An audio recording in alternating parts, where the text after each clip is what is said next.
sei se vocês que estão aqui, ou o pessoal que está na internet, se vocês entendem o que é o selo mecânico, como ele funciona, né? No trabalho propriamente dito, eu abordo um pouco mais profundamente do que eu vou abordar aqui.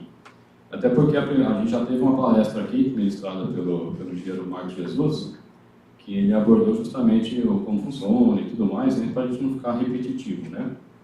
Mas, basicamente, esse estudo aconteceu numa empresa química, aqui na região de São Paulo, aí por questões, né, confidenciais a gente não pode falar qual que é. E qual foi o problema observado, né? Basicamente, existia uma bomba centrífuga com alto índice de vazamento e aí tinha um selo duplo pressurizado instalado. A gente vai falar o que é isso daqui a pouquinho. E aí o tal do plano API, para quem já conhece um pouco, né? Selo duplo pressurizado, ele já vai saber que é um plano API 53, que pode ser A, B ou C, né? Mas, só para deixar bem claro qual que era o objeto do estudo. Bom, só que antes, como eu falei, antes da gente falar propriamente dito qual foi o problema e qual foi a análise, a gente tem que fazer a contextualização do que é o selo, né? Embora eu vou fazer de maneira um pouco mais simplificada, mas senão não dá nem para ver a relevância, né? Principalmente para quem não é da área, né? Eu acho que foi por causa disso que o pessoal acabou escolhendo meu trabalho aqui como, né, na categoria lá do exercício da profissão, que eu pensei, aqui a galera, a maioria é engenheiro civil, né? Então você tem que explicar ao pessoal da civil o que a gente faz, né? Porque eles não sabem, né? Então foi por isso que a gente fez. Bom, vamos lá, né? Primeira coisa, o que é uma indústria química, petroquímica? Aqui entra também a empresa de papel celulose, óleo e gás. Fora óleo e gás é separado, mas em termos de risco, né, a gente está falando mais ou menos das mesmas coisas. Então, basicamente, uma empresa química, petroquímica, são empresas que operam vários produtos químicos, transformando em outros. Então, ele pega 1, 2, 3, 4, 5, sei lá, mistura tudo, né, grosso modo, e aí vai sair um outro produto no final, ou outros produtos, né? E muitos desses produtos são líquidos ou gases, né? Principalmente os produtos que vão entrar na composição. Por exemplo, nessa empresa mesmo, ela recebe o etileno lá do polo petroquímico, e aí ela transforma isso em dicloretano e depois lá na frente em PVC, né? Aí o PVC já não tem risco, é o PVC do tubo lá, do tubo tigre, amanco, aquela coisa toda, né? Então, ele tem o etileno, ele chega em gás, né? E aí ele começa a transformação, então aí quanto é gás tem mais riscos ainda do que quando é líquido. Bom, a maioria possui risco. Esse risco pode ser ocupacional. O que é risco ocupacional? O camarada respira, puf, morreu.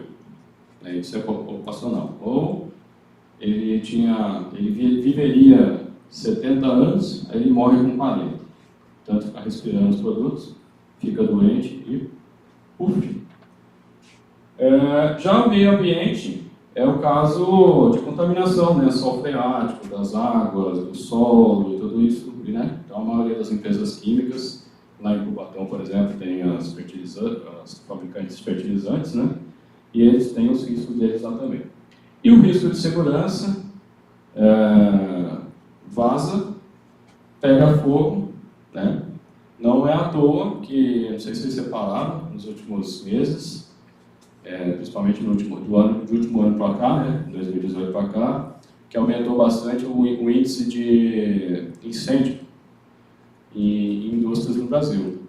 Então teve Cubatão, teve algumas refinarias, ou, sei lá, da Petrobras, e por aí vai. E está relacionado justamente com a manutenção dos equipamentos, bomba centrífuga. Então o pessoal foi adiando, ou foi fazendo de mais ou menos. Aí o mais ou menos lá na frente começou a dar problema. Então o risco de segurança basicamente é esse, né? Pega fogo, explode, entre outros, né? E quanto maior o risco, melhor deve ser o sistema de controle de emissões. Aí eu já estou falando uma terminologia mais bonitinha, né? O que é essa controle de emissões? Qualquer sistema de vedação, ele tem vazamento. Qualquer. vai ser mais ou vai ser menos, dependendo do tipo. Aí, existem equipamentos que não têm vazamento?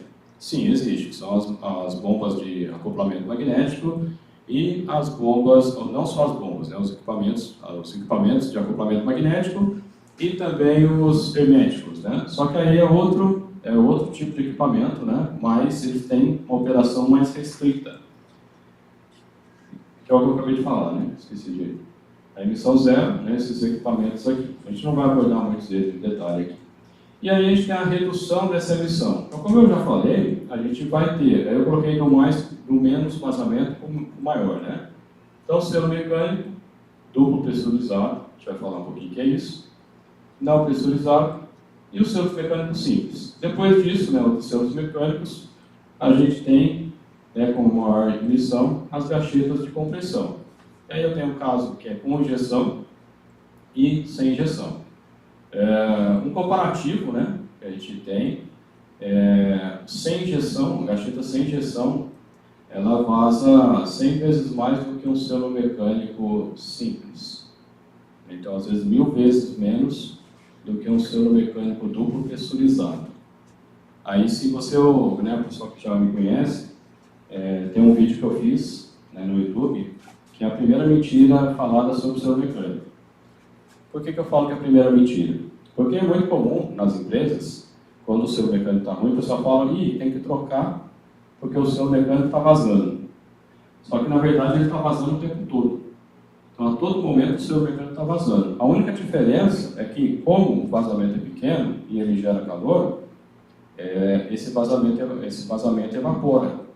Então, o máximo que você consegue ver é alguns resíduos. Se não me engano, eu coloquei na apresentação, né, esses resíduos, uma foto, né, com esses resíduos, justamente para ilustrar. Então, dá para ver que tem um vazamento por conta disso. Por isso que é a primeira mentira, né, que ele vaza o tempo todo. Então, tem casos que eu já fui, numa empresa lá em Cubatão, em Santos, na verdade, os terminais tem um monte de reservatório, né, um monte, assim, e uns 40, 50 reservatórios, e metade deles era gasolina ou álcool. Então, o navio atracava, ou ele trazia para dentro, ou dali ele jogava para os navios, né? E tinha alguns que eram ácido. O cara da empresa falava, tá vendo aqueles lá do fundo? Eu falei, tô, então, é ácido. Ah, legal, é ácido. Então aí eu pensei comigo, se ele não quer ir lá, eu que não vou, né? Então assim, e é o tempo todo o vazamento, né? Então tem que ficar esperto. E às vezes tem casos assim que respirou, morreu. Né? Então tem algumas empresas que eu fui lá, o pessoal tá vendo aquela bomba ali? Então, se vazar, de respirar aqui, morreu. Aí era uma bomba magnética, né? Ainda bem, né? Se fosse seu, vai lá olhar e puf,